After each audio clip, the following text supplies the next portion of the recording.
और तब 5 अगस्त 2020 को भारतीय प्रधानमंत्री नरेंद्र मोदी राम मंदिर का शिलान्यास करते हैं और उसके बाद प्राण प्रतिष्ठा आज के दिन पूरी होती है।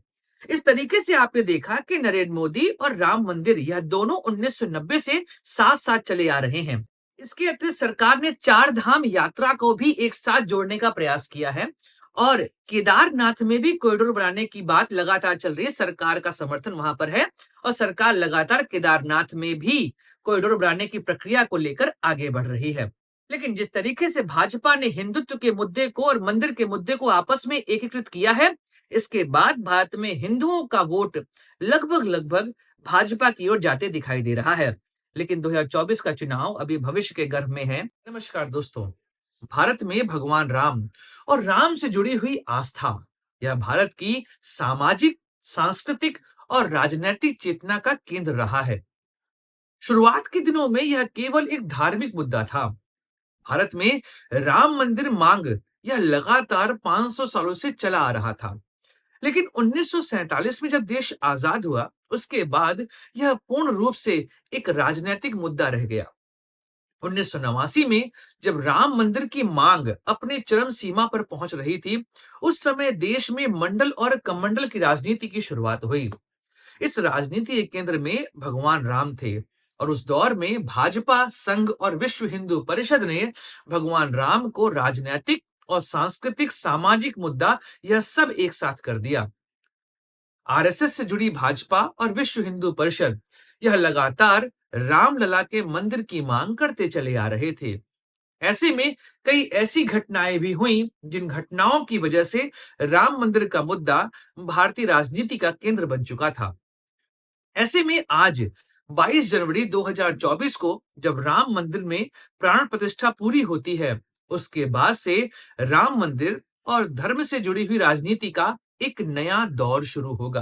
दोस्तों, आज की वीडियो में चर्चा करेंगे इन्हीं धार्मिक मुद्दों की कि आखिर कैसे धर्म और राजनीति भारत में एक हो गए और भाजपा किस तरीके से धार्मिक मुद्दे के आधार पर अपनी राजनीतिक शक्ति लगातार बढ़ाते जा रही है और भारतीय प्रधानमंत्री नरेंद्र मोदी इसके अगुवा के रूप में देखे जा रहे हैं। इन सभी मुद्दों की आज हम लोग एक के बाद एक बात करेंगे। तो फिर नमस्कार दोस्तों, मैं हूं सुधांशु और आप देख रहे हैं द स्वदेश।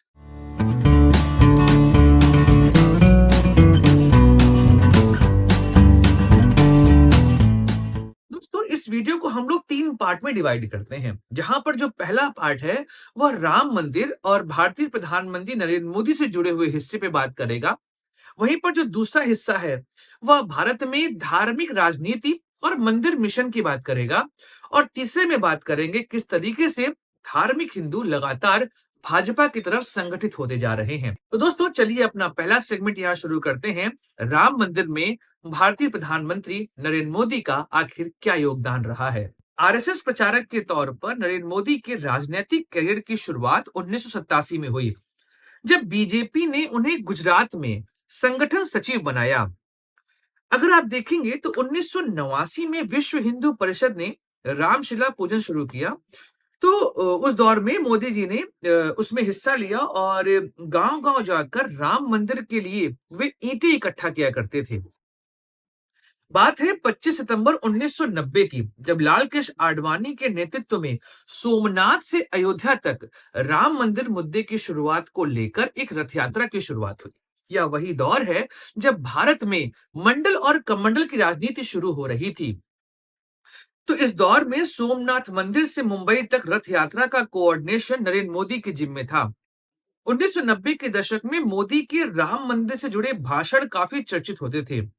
लोक अदालत मां अयोध्या नाम के एक भाषण में वो कहते हैं कि राम मंदिर राम जन्मभूमि स्थल पर ही बनाया जाएगा। दुनिया की कोई भी ताकत राम मंदिर को बनने से रोक नहीं सकती है। यह भाषण उस दौर में काफी क्रांतिकारी भाषण के तौर पर देखा गया था। ऐसे में अगली यात्रा नरेंद्र मोदी शुरू करते हैं मुरली मनोहर जोशी के साथ।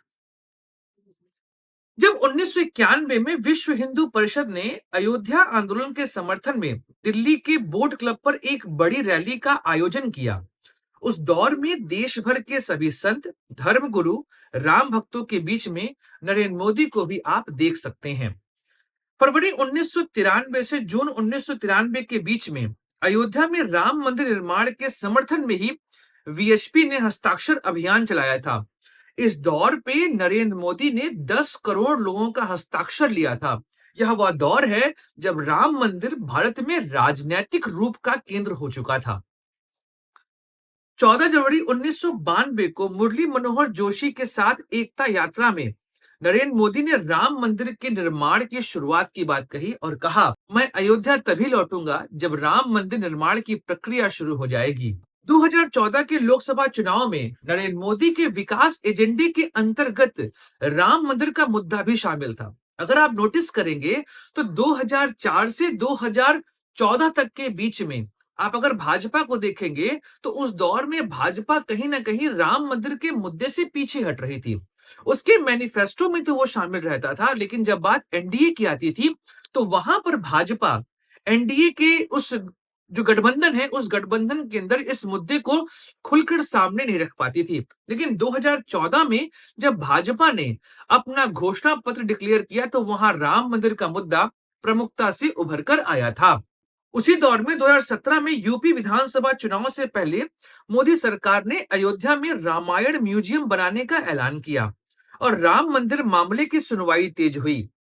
9 नवंबर 2019 को सुप्रीम कोर्ट ने रामलला पर फैसला दिया और वहां से राम मंदिर बनने की प्रक्रिया साफ होती है और तब 5 अगस्त 2020 को भारतीय प्रधानमंत्री नरेंद्र मोदी राम मंदिर का शिलान्यास करते हैं और उसके बाद प्राण प्रतिष्ठा आज के दिन पूरी होती है। इस तरीके से आपने देखा कि नरेंद्र मोदी और राम मंदिर यह दोनों 1990 से साथ साथ चले आ रहे हैं। और भारत में अगर राम मंदिर मुद्दे को भाजपा ने राजनीतिक रूप से अपने पक्ष में किया तो इस बात से कोई इनकार नहीं कर सकता।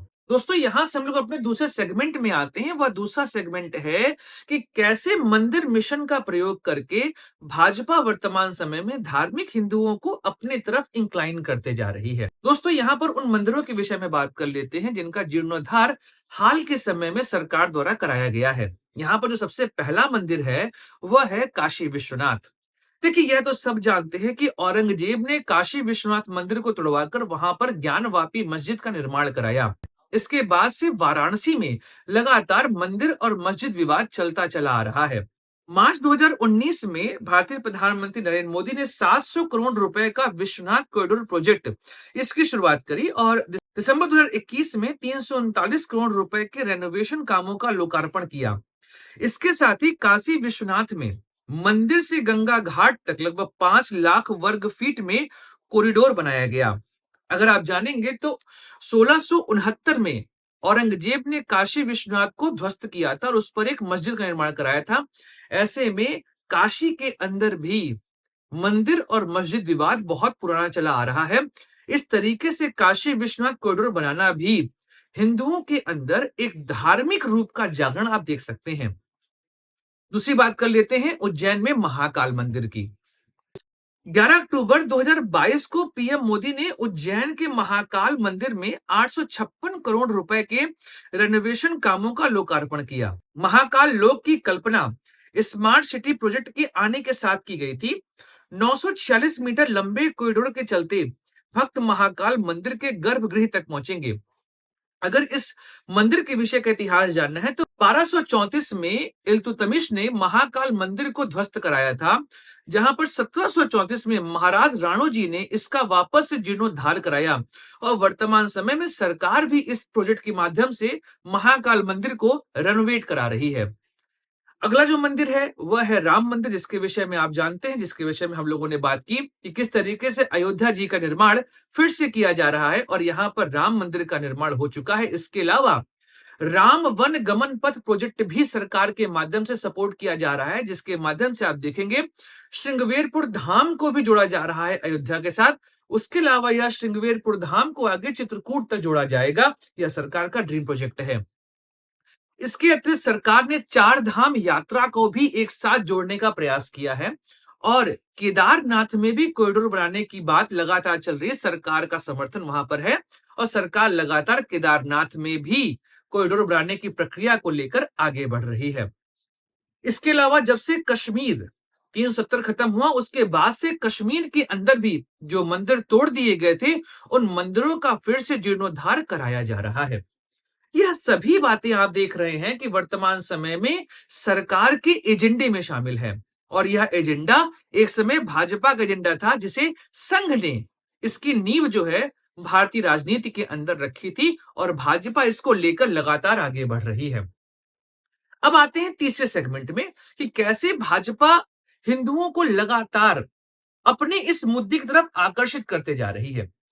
अगर आप डेटा के आधार पर देखेंगे तो एक चीज आपको नोटिस होगी कि अगर 2019 का लोकसभा चुनाव देखेंगे तो उस चुनाव में वो हिंदू जो धार्मिक प्रवृत्ति के हैं, वो लगभग 25 से 28% लोगों ने भाजपा को वोट दिया था। लेकिन 2014 आते आते यह संख्या लगभग 45% तक पहुंच गई। लेकिन 2019 के चुनावों को देखेंगे तो यहां पर यह संख्या लगभग 51% है। मतलब ऐसे हिंदू जो धार्मिक प्रवृत्ति के हैं, जो मंदिर जाना पसंद करते हैं, वो लोग जो भारत में मंदिर को हिंदू चेतना जागृत होने का मुख्य केंद्र मानते हैं, इनकी संख्या लगातार भाजपा के पक्ष में बढ़ती जा रही है।